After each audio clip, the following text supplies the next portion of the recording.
Friends, welcome to my channel सीसो classes. आज की इस वीडियो में आप पढ़ेंगे क्या, कब, कहाँ और कैसे, जो कि हिस्ट्री का चैप्टर है, चैप्टर नंबर 1। तो चलिए स्टार्ट करते हैं। स्टार्ट करने से पहले इस वीडियो को लाइक, शेयर एंड सब्सक्राइब जरूर करें एंड शेयर तो जरूर कीजिएगा ताकि आपके फ्रेंड्स भी इससे जुड़ सके और कुछ यहाँ पर सीख के जाएं। तो चलिए स्टार्ट करते हैं। जैसा कि आप देख सकते हैं, चैप्टर 1 क्या, कब, कहाँ और कैसे।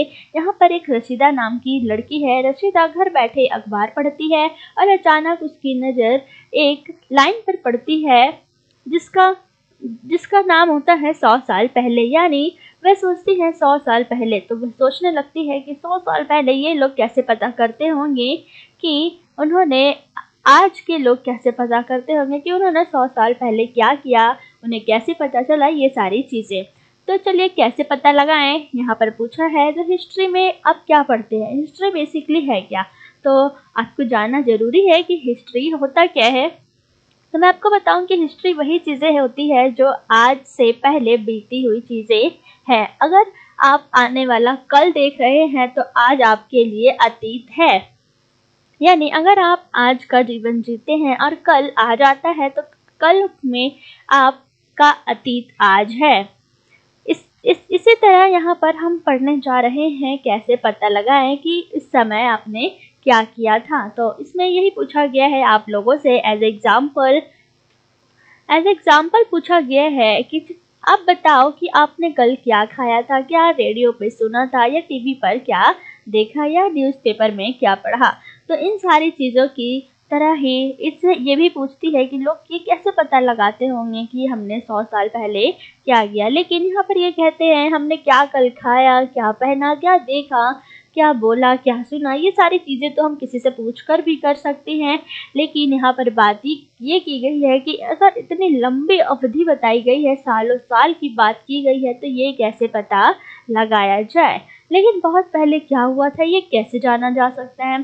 तो चलिए स्टार्ट करते हैं। जैसे लिखा है अतीत के बारे में हम क्या जान सकते हैं। तो अब बताइए अतीत के बारे में आप क्या जानना पसंद करेंगे। अगर आप कहीं जाते हैं, कहीं कोई टूटा फूटा भवन देखते हैं या किसी इंसान को देखते हैं, तो आप क्या सोचेंगे कि वो इंसान कैसे रहता होगा, कैसे कपड़े पहनता होगा या कौन से घरों में रहता होगा और उनका व्यापार क्या होता होगा। ये सारी चीज़ें हम सोच सकते हैं। जैसा यहाँ लिखा है कि हम आखेटक का अर्थ होता है शिकारी। तो शिकारियों, पशुपालकों, कृषकों, शासकों, व्यापारियों, पुरोहितों, शिल्पकारों, संगीतकारों, कलाकारों या फिर वैज्ञानिकों के जीवन में जानकारियाँ हासिल कर सकते हैं। यही नहीं, हम यह भी पता कर सकते हैं कि उस स्थान पर और उस समय पर बच्चे क्या खेलते थे, क्या कहानियाँ सुनते थे, कौन कौन से नाटक देखना पसंद करते थे और कौन कौन से गीत गाते थे, इस तरह की बातें। तो चलिए अब यहाँ पर न्यू क्वेश्चन है कि लोग कहाँ रहते थे। आपको बोला गया है कि आपको नर्मदा नदी फाइंड करना है एंड नर्मदा नदी की बात की गई है कि बहुत लाख वर्ष पहले से लोग इस नदी के तट पर रह रहे हैं। यानी वहाँ पर लोग रहते थे और यहाँ रहने वाले आरंभिक लोगों में से कुछ कुशल संग्राहक थे।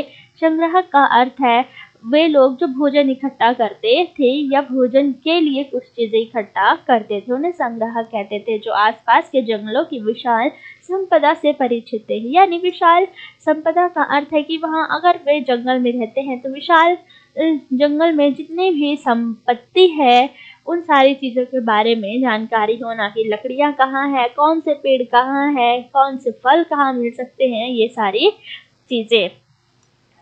तो उन सारी चीज़ों से वे बहुत अच्छी तरह से परिचित थे और वे जानवरों का आखेट यानी शिकार भी करते थे।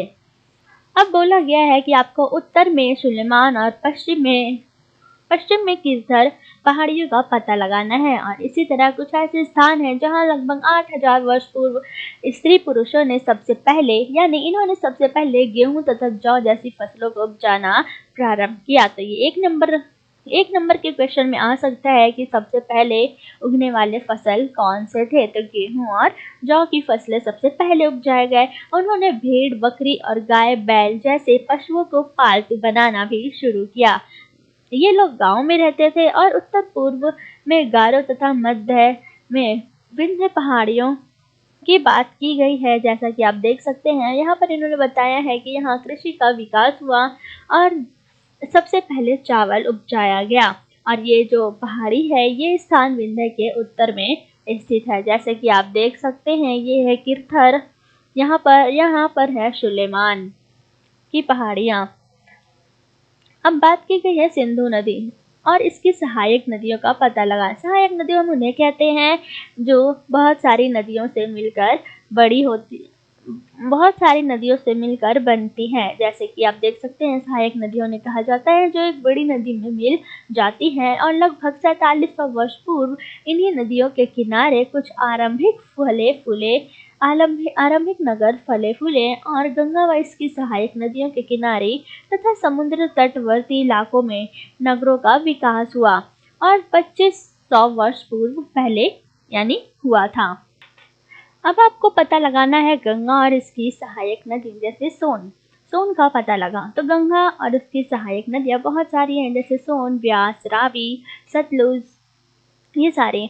तो आप देख सकते हैं गंगा के दक्षिण में इन नदियों के आसपास का क्षेत्र प्राचीन काल में मगध यानी आज के नाम में मगध को बिहार के नाम से जाना जाता है और इसके शासक बहुत शक्तिशाली हुआ करते थे और उन्होंने एक विशाल राज्य स्थापित किया था और देश के अन्य हिस्सों में भी ऐसे राज्यों की स्थापना की और लोगों ने उन्हें सदैव उपमहाद्वीप के एक हिस्से से दूसरे हिस्से तक यात्रा की।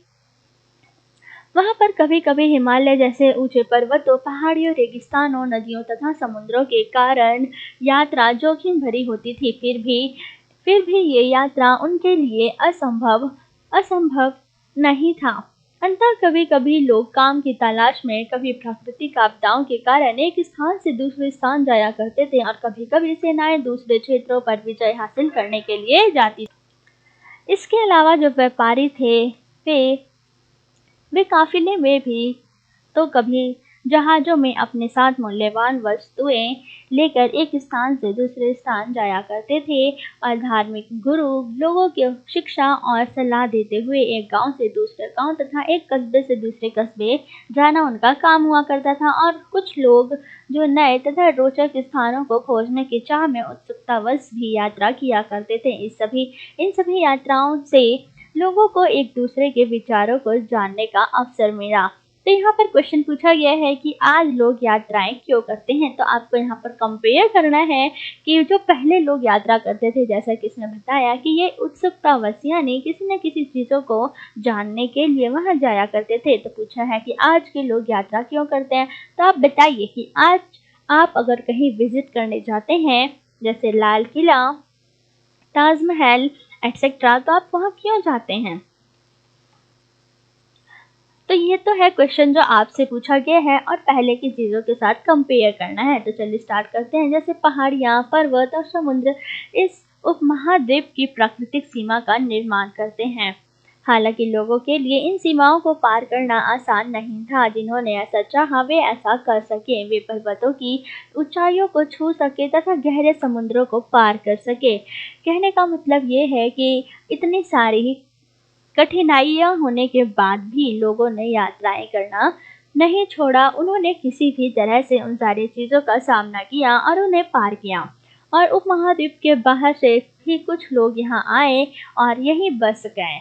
और लोगों के इस आवागमन ने हमारी सांस्कृतिक परंपराओं को भी समृद्ध किया। जैसा कि आप देख सकते हैं अगर कोई बाहर से आता है या हम कहीं जाते हैं तो ये आने जाने की प्रक्रिया को भी बहुत अच्छी तरह से समृद्ध बनाती है।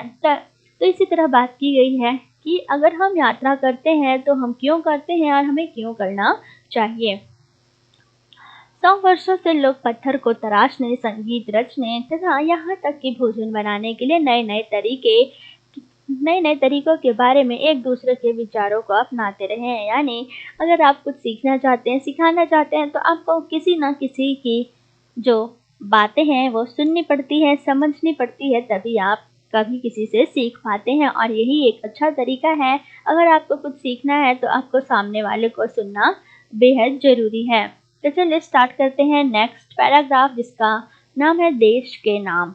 यानी अपने देश के लिए हम प्राय इंडिया तथा भारत जैसे नामों का प्रयोग करते हैं। तो यहाँ पर यही बताया गया है कि जो इंडिया शब्द है वो इंडस से निकला है और ये संस्कृत में सिंधु इसे कहा जाता है। और ईरान में आपको बोला गया है ईरान और यूनान का पता लगाओ। लेकिन 250 वर्ष पूर्व उत्तर पश्चिम की ओर से आने वाले ईरानियों और यूनानियों ने सिंधु को हिंदोस अथवा इंदोर्स और इस नदी के पूर्व में स्थित भूमि प्रदेश को इंडिया कहा। भारत नाम का प्रयोग उत्तर पश्चिम में रहने वाले लोगों के लिए एक समूह के लिए किया जाता था और इस समूह का उल्लेख संस्कृत की आरंभिक कृति ऋग्वेद में भी मिलता है। बाद में इसका प्रयोग देश के लिए होने लगा। यानी यहाँ पर मेन पॉइंट ये है कि जो भूमि प्रदेश इंडिया है उसको उत्तर पश्चिम में रहने वाले लोगों ने भारत के नाम से जाना और जो पूर्व में रहते थे उन्होंने इंडिया कहा। और ये सारी जो कृतियां हैं वो कहाँ मिलती हैं? संस्कृत की आरंभिक कृति ऋग्वेद में मिलती है। तो ये था इम्पॉर्टेंट क्वेश्चन, यहाँ से क्वेश्चन आ सकता है, तो आप इसे जरूर से अच्छे से पढ़िएगा और इस वीडियो को एंड तक देखें, वरना यहाँ पर हिस्ट्री में बहुत सारी चीज़ें होती हैं क्वेश्चन वाइज, अगर वो ना पढ़ी जाए तो वो छूट सकती हैं और एग्ज़ाम में अगर कोई क्वेश्चन आता है तो हम सोचते हैं अरे ये कहाँ पढ़ा था, लेकिन ऐसा होना नहीं चाहिए। तो चलिए बात करते हैं अतीत के बारे में कैसे जाने। जैसे कि अभी ऊपर हमने पढ़ा कि अतीत के बारे में क्यों जानना चाहिए, तो यहाँ कैसे जाने और क्या क्या स्रोत हैं। तो हम आपको बेसिकली पता होगा कि अतीत के बारे में आप किसी ना किसी चीज़ के थ्रू ही जानेंगे, जैसे कोई ना कोई बुक होगी या कुछ ना कुछ बहुत बड़े बड़े ग्रंथ लिखे होते हैं, तो इस तरह की चीज़ें स्रोत में शामिल होती हैं। तो देखिए, सबसे पहले अतीत में लिखी गई पुस्तकों को ढूंढना और पढ़ना। ये पुस्तकें हाथ से लिखी होने के कारण, यानी जो भी पुस्तकें होगी अगर उसे हाथ से लिखी गई है, ना कि कोई वो प्रिंटेड है और वो हाथ से लिखी गई है, तो उसे आप कहेंगे पांडुलिपि। और इसे अंग्रेजी में बोलेंगे, यानी इंग्लिश में मैन्युस्क्रिप्ट, जो कि एक लैटिन लैंग्वेज है। और मैन्यू का अर्थ ही होता है हाथ से लिखना या हाथ से निकला हुआ। और ये जो पांडुलिपियां होती थी, ये ताड़पत्रों अथवा हिमालय क्षेत्र में उगने वाले भूर्ज नामक पेड़ की छाल के विशेष तरीके से तैयार भोजपत्र पर ही लिखी जाती थी।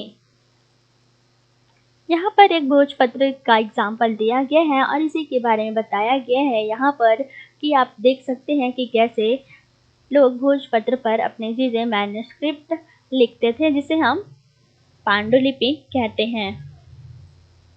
इतने वर्षों में इनमें से बहुत सारी पांडुलिपियों को बहुत कीड़ों ने खा लिया, तो कुछ नष्ट कर दिया गया। यानी बताया गया है कि कुछ पांडुलिपियां ही बची हैं, कुछ नष्ट हो गई हैं।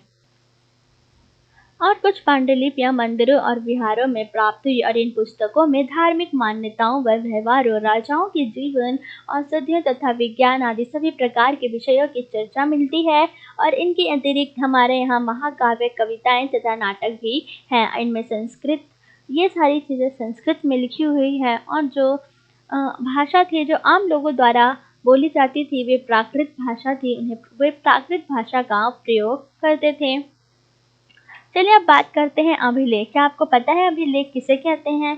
और अभिलेख का अध्ययन, तो हम अभिलेख यानी जो चीज़ें छाप कर बनाई जाती हैं, आप उनका भी अध्ययन कर सकते हैं। यानी उन पर भी बहुत सारी चीज़ें लिखी होती हैं जो हमारे लिए ज़रूरी है। तो अभिलेख, एक नंबर में क्वेश्चन आता है कि अभिलेख शब्द से आप क्या समझते हैं? तो अभिलेख वे शब्द जिसे छाप कर, आहत कर बनाया जाए। ऐसे लेख पत्थर अथवा धातु जैसी अपेक्षाकृत कठोर सतह पर उत्कीर्ण किए जाते हैं। और कभी कभी शासक अथवा अन्य लोग अपने आदेशों को इस तरह उत्कीर्ण करवाते थे ताकि लोग उन्हें देख सके, पढ़ सके और उनका पालन कर सके। यानी जो भी वे नियम बनाते थे, वे उनके ऊपर लिखे हुए या छपे हुए चीज़ों को देखकर उनके नियमों का पालन करें। तो कुछ अन्य प्रकार के अभिलेख भी मिले हैं, जिनमें राजाओं तथा रानियों सहित अन्य स्त्री पुरुषों ने भी अपने कार्यों के विवरण उत्कीर्ण करवाए। उदाहरण के लिए प्राय शासक लड़ाइयों में अर्जित विजयों का लेखा जोखा रखते थे। तो जैसा कि आपको पता होना चाहिए कि जो पढ़े लिखे लोग थे, जैसे राजा, शासक, तो इन लोगों ने तो अपनी जीवन का विवरण कहीं ना कहीं लिखवाया और लिखा। लेकिन जो आम लोग थे और सारे कार्य करते थे, वो कुछ नहीं कर पाए, वे कुछ नहीं लिख पाए।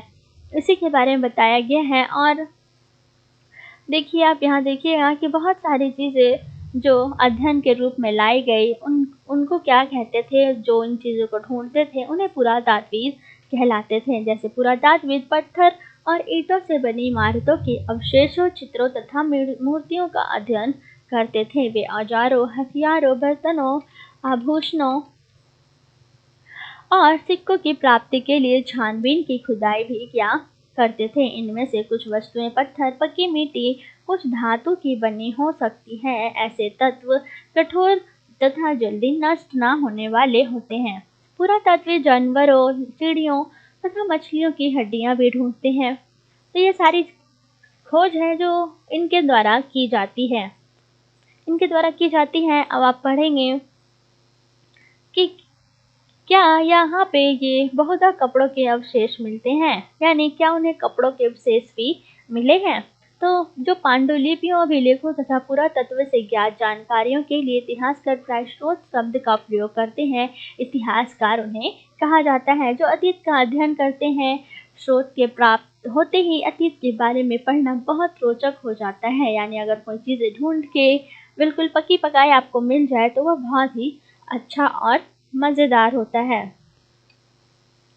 तो इसी तरह इतिहास लोगों ने बहुत मेहनत से ढूंढा और उसे आज हम पढ़ रहे हैं कि इतिहास में क्या क्या चीज़ें थी, क्योंकि इन स्रोतों की सहायता से हम धीरे धीरे अतीत का पुनर्निर्माण करते जाते हैं। अतः इतिहासकार तथा पुरातत्वविद उन जासूसों की तरह है जो सभी स्रोतों का प्रयोग सुराग के रूप में कर अतीत को जानने का प्रयास करते हैं। तो अब बात उठती है कि जो अतीत है, इतिहास है, वो क्या है, वो एक है या अनेक है।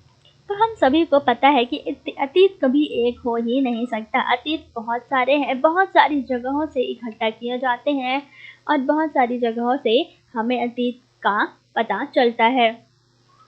तो अलग अलग समूह के लोगों के लिए इस अतीत के अलग अलग मायने हैं। और उदाहरण के लिए पशुपालकों तथा कृषकों का जीवन राजाओं तथा रानियों के जीवन से तथा व्यापारियों का जीवन शिल्पकारों के जीवन से बहुत भिन्न था। जैसा कि अभी मैंने बताया तो कि ये लोग अपने चीज़ों के बारे में नहीं लिखवा पाते थे या लिख पाते थे। शिल्पकारों के जीवन से बहुत भिन्न होता था। जैसा कि आज भी हम देखते हैं, उस समय भी देश के अलग अलग हिस्सों में लोग अलग अलग व्यवहारों और रीति रिवाजों का पालन किया करते थे। उदाहरण के लिए आप ले सकते हैं, अंडमान द्वीप के अधिकांश लोग अपना भोजन मछलियां पकड़कर, शिकार करके तथा फल फूल के संग्रह द्वारा प्राप्त करते हैं। और इसके विपरीत शहरों में रहने वाले लोग खाद्य आपूर्ति के अन्य व्यापारियों व्यक्तियों पर निर्भर रहते हैं। इस तरह के भेद अतीत में भी विद्यमान थे। और इसके अतिरिक्त एक अन्य तरह का भेद होता था, जैसा कि मैंने बताया आपको, ऊपर से मैं बताती आ रही हूँ कि जो शासक और राजा लोग थे वे अपने विजयों का लेखा जोखा रखते थे, लेकिन जो आम लोग हुआ करते थे जैसे शिकारी, मछुआरे, संग्राहक, कृषक और पशुपालक जैसे आम आदमी अपने कार्यों का लेखा जोखा नहीं रखते थे। पुरातत्व की सहायता से हमें उनके जीवन को जानने में मदद मिलती है। हालांकि अभी भी इनके बारे में बहुत कुछ जानना शेष है। तो चलिए अब बात करते हैं तिथियों का मतलब, यानी डेट्स क्या होती हैं और आप इसमें क्या पढ़ सकते हैं। जैसा कि अगर आपसे कोई पूछे कि तुम शायद उस दिन की तारीख, यानी अगर आपसे कोई पूछे तो आप क्या करेंगे, तो उस दिन की तारीख या कुछ भी ऐसा कुछ बताएंगे जिससे वो दिन याद आए। लेकिन वर्ष की गणना ईसाई धर्म प्रवर्तक ईसा मसीह के जन्म की तिथि से की जाती है, ये मेन है। और यहाँ पर 2000 वर्ष कहने का मतलब है ईसा मसीह के जन्म के 2000 वर्ष के बाद से है। ईसा मसीह के जन्म के पूर्व की सभी तिथियां ईसा पूर्व के रूप में जानी जाती हैं, यानी ईसा से पहले। सबको पता होना चाहिए, अगर हम बोल रहे हैं 2000 ईसा पूर्व यानी ईसा से पहले, पुस्तक में हम 2000 को अपना आरंभिक बिंदु मानते हुए वर्तमान से पूर्व की तिथियों का उल्लेख करेंगे। तो देखिए यहाँ पर एक बॉक्स है, इसके माध्यम से आपको बताया गया है